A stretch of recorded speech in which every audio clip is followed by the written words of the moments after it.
தாய் தமிழ் உறவுகளுக்கு வணக்கம். திருமாவளவன் அறிவிப்பு தொண்டர்கள் அதிர்ச்சி என்ற தலைப்பில் இந்த காணொளியை காண்கிறோம்.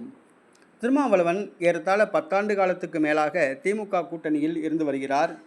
எம்எல்ஏ எம்பி சீட் ஆதாயங்களை அடைந்து வருகிறார். தலித் மக்களை திமுகவிடம் அடகு வைத்து விட்டார் என்றே சொல்லலாம். விடுதலை சிறுத்தை கட்சி தொண்டர்கள் சற்று சிறிதாக கரைய ஆரம்பித்துள்ளனர். சாறை சாறையாக தமிழக வெற்றி கழகத்தில் இணைய உள்ளனர். இந்த சூழ்நிலையில் வருகிற சட்டசபை தேர்தலில் தன்னுடைய பலத்தை காண்பிப்பதற்காக திருச்சியில் மே மாதம் 31ஆம் தேதி மதச்சார்பின்மை காப்போம் என்ற தலைப்பில் ஒரு மாநாடு பொதுக்கூட்டம் நடத்த திட்டமிட்டார். அதற்கான அறிவிப்பை வெளியிட்டார்.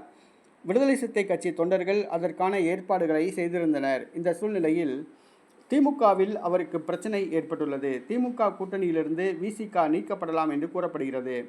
திமுக பாமகவுடன் ரகசிய பேச்சுவார்த்தை நடத்துகிறது. பாட்டாளி மக்கள் கட்சி திமுக கூட்டணிக்கு வந்தால் விசிக திமுக கூட்டணியிலிருந்து வெளியேற வேண்டியது வரும்.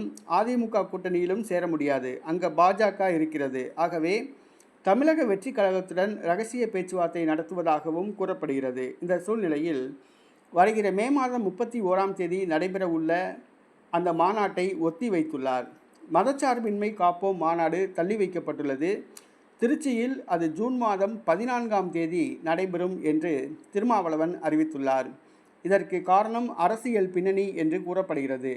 திமுக கூட்டணியில் பிரச்சனை இருப்பதாக கூறப்படுகிறது. இதுதான் காரணம் என்று கூறப்படுகிறது.